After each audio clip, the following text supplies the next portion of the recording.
kayak yang Titoy bilang tadi. Terus, terus lo melihat bidang pekerjaan yang sama kayak lo dan melihat aksinya nggak lebih cepat dari lo menyayangkan atau enggak? Pandangannya beda-beda sih menurut gue. Kalau kayak multinasional pasti mereka secara agility lebih kecil lah daripada perusahaan macam kayak boutique design house ya menurut gue ya. Kalau kita kan perusahaan yang kecil yang emang orangnya nggak nyampe cepet gitu ibaratnya atau gopek lah at least gitu misalkan atau 400-an orang gitu. Menurut gue sih kita punya privilege buat punya agility yang lebih cepat ya. Jadi kayak kalau misalnya ada kasus kayak gini, sekalinya ada himbauan dari Pak Jokowi, at least minimal, apalagi perusahaan yang kerjaannya kayak intellectual property kayak macam kayak kita gini kan bisa dikerjain di rumah juga gitu loh. Menurut gue sih nggak ada kerugiannya gitu loh. Misalkan dia mau dalihnya nih, misalkan orang-orang ini dalihnya adalah kayak, oh tapi kerjaan gue ini profitable. Menurut gue nggak salah untuk mengedepankan profitable di dalam situasi pandemi kayak gini apalagi ya. Soalnya lu butuh sum of money yang akhirnya lu mesti keep buat bikin perusahaan lu stable sampai akhirnya si krisis ini berakhir jatuhnya. Cuman kalau lo mau nilai secara fiskal yang benar-benar true fiscal reasons, menurut gua lo membahayakan equipment lo nih kasarnya kalau mereka melihat si anak-anak mereka sebagai equipment ya. Hence, equipment rusak apa sih yang kejadian ya? Lo nggak bisa kerja dong. Nggak bayang nggak sih, Wan? Gue tuh ngeliatnya kalau misalkan mereka mau tukar pikiran dengan alasan fiskal nih, misalkan kalau gue mau masuk ke pikiran mereka ibaratnya, yang gue nggak kayak gitu ya, lagi-lagi. Ya, bahkan secara fiskal pun dengan lo membuat si karyawan itu stay di dalam sebuah perusahaan dalam jangka waktu panjang, nggak usah panjang deh, kayak short future lah at least, itu lo ngerugiin perusahaan lo, kebayang gak sih? In a sense ya jatuhnya, karena risknya lumayan gede. Gitu. Kalau misalkan perusahaan yang hierarkinya lumayan banyak kayak bank, kayak Line, itu kan sebenarnya udah bentuknya udah apa sih, korporasi yang lumayan berhierarki banyak kan, beda sama skala studio yang nah itu kayak ngambil keputusannya kan terlalu susah tuh, nggak bisa secepat itu kata tadi Mike. Cuman gue bingung deh, let's say misalkan nih ya lo jadi perusahaan, lo maksudnya kita nggak ada pernah di sepatu mereka sih, sepatunya si CEO yang super tinggi di sana. Apa lo bakal ngambil keputusan secepat itu juga? Wah, itu udah Let's say multifaktorial misalkan, tuh. ya kan? Karena ini sebenarnya lo melibatkan orang lumayan dikit. Jadi risknya bisa lo hitung cepat, ya kan? Iya, Risknya bisa betul. lo cepat, ya kan? Betul. Terus apapun bisa lo hitung cepat. Tapi kan balik lagi kan, lo tadi ngedepan kalau misalkan core lo adalah equipment terus aset dan lain-lain, sebenarnya kalau value itu lo nilai itu lo bawa sampai lo jadi perusahaan multinasional, sebenarnya lo bakal mengambil keputusan yang sama dong, bisa secepat itu juga. Ya, arguably iyalah. Maksudnya bisa dilihat dari contoh sampel-sampel yang sekarang kan. Kayak sampel case-nya gitu loh. Soalnya gue penasaran ketika, let's say misalkan Funrock skalanya segini, terus ada studio desain skalanya juga sama. Tapi kecepatan mengambil keputusannya beda nih. Gitu. Kecepatan mengambil keputusannya beda. Apakah kita harus skip? Concern-nya beda ya kan? Multifaktorial sih man, menurut gue Wan. Ada yang kayak studio kecil banget juga, tapi emang mereka lagi dalam ongoing proses yang super important nih jatuhnya nih. Makanya gue bilang nggak bisa dipukul rata jatuhnya. Kayak kalau perusahaan yang intellectual property kayak gue sama anak-anak, menurut gue sih no reasons ya buat nggak ngelihat adanya keuntungan fiskal di balik lu WFA di tengah krisis kayak gini, karena lu ngelindungin, kalau pakai gaya pikiran mereka nih misalkan, ngelindungin aset lo jatuhnya kan. Nah kayak kalau kasusnya si Irfan, production house, itu kan mereka banyak equipment yang emang di kantor, ya nggak sih Toy? Yang emang susah banget dibawa pergi. Ada server, mereka itu. Sama mungkin secara sistem, apa ya, agak susah juga sih. Gue ngerasain kalau misalnya nggak segampang itu gitu loh, kayak gue yang tadinya kerja bareng gitu, terus dijadiin ke work from home gitu. Apa ya, sistemnya rada tricky gitu. Maksudnya misalnya gue CEO-nya sendiri, gue pun mungkin rada kewalahan kayak ini gimana nih nge-convertnya nih dari yang lo biasa tatap muka di satu kantor, terus tiba-tiba langsung bener-bener ke work from home gitu. Gue pun mungkin bakal keteteran kalau misalnya gue sendiri ya. di posisi sekarang. Iya, mindset-nya beda-beda sih menurut gue. Kalau lo ngeteknya kayak gimana, Wan? Yang lo sampel case yang lo temuin lah ibaratnya lah. Kenapa nih? Main reasons-nya kayak motivasinya pasti Kenapa ada. sampai ada pertanyaan ini? Maksudnya apa ada kejadian yang mengganggu lo atau?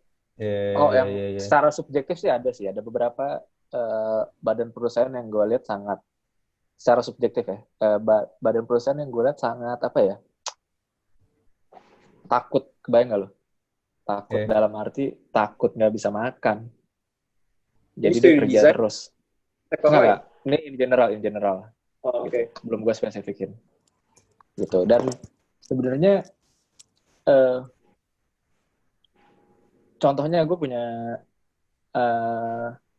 gue belum tahu sih ini kayak gimana contoh kasusnya.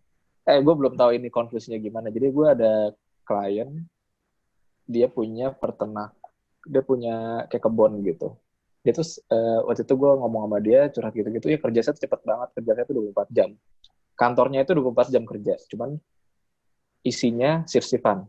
Jadi ada yang 9 to 5, ada yang ada yang jam 7 ke jam 10, ada yang jam 11 malam ke jam 5 pagi.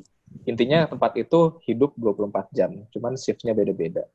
Ada yang kantoran, ada yang ngambil sayur, ada yang ngolah sayur, ada yang nge-packing, habis itu didistribusiin. Ya.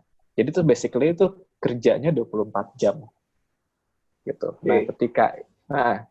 Nah, ketika pandemik ini ada, gue belum nanya lagi nih.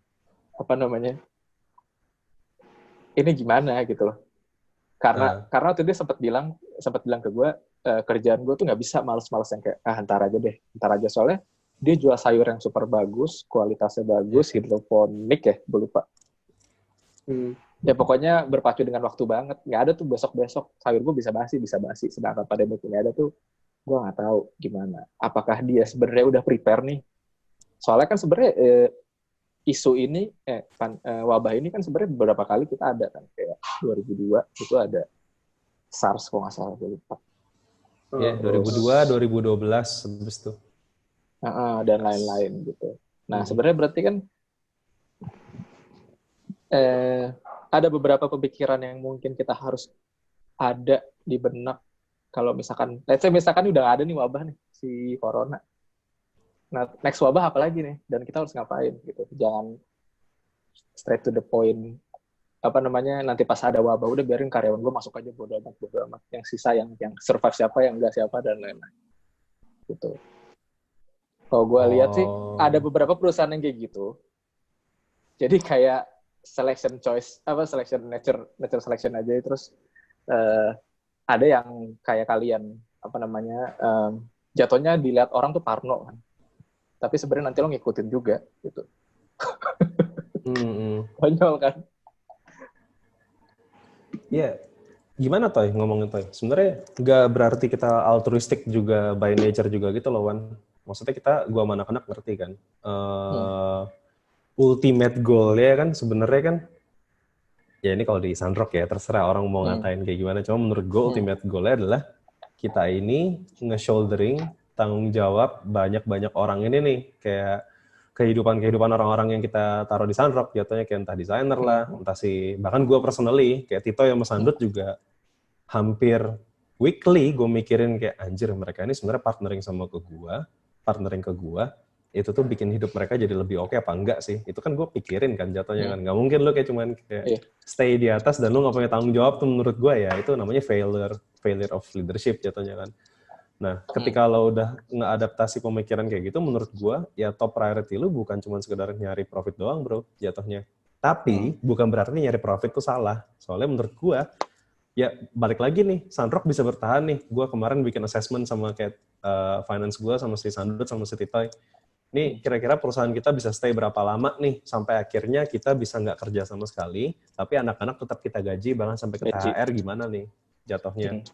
Nah kemarin gue bikin assessment, tanya sih Titoy, maksudnya rapatnya kayak gimana. Kita nggak ngomongin kayak founders ngambil duit segala macem, tapi ya kita tetap pengen digaji gitu loh. Bukan berarti kayak gue purely altruistic kayak anjir nih semua harta Sunrock buat karyawan. Nah itu sebenarnya gue dapat kata-kata lo sih. Jadi pada dasarnya setiap perusahaan kan nyari profit kan, dan itu nggak salah karena emang tujuannya itu.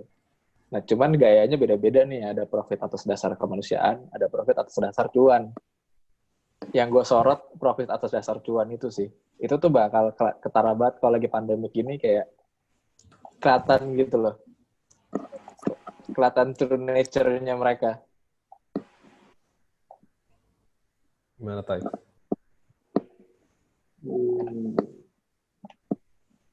Lu mesti Kayak incertain dulu ya. Apa? Let's say misalkan gitu deh. Let's say misalkan perusahaan gede itu biasanya jaminan kesehatannya berlapis-lapis, ya kan? Kayak lu jadi karyawannya, lu jamin kesehatan berlapis. Ada BPJS, ada lu masukin asuransi kayak AIG, AIA atau Prudential dan lain-lain gitu. Cuma itu kan sebenarnya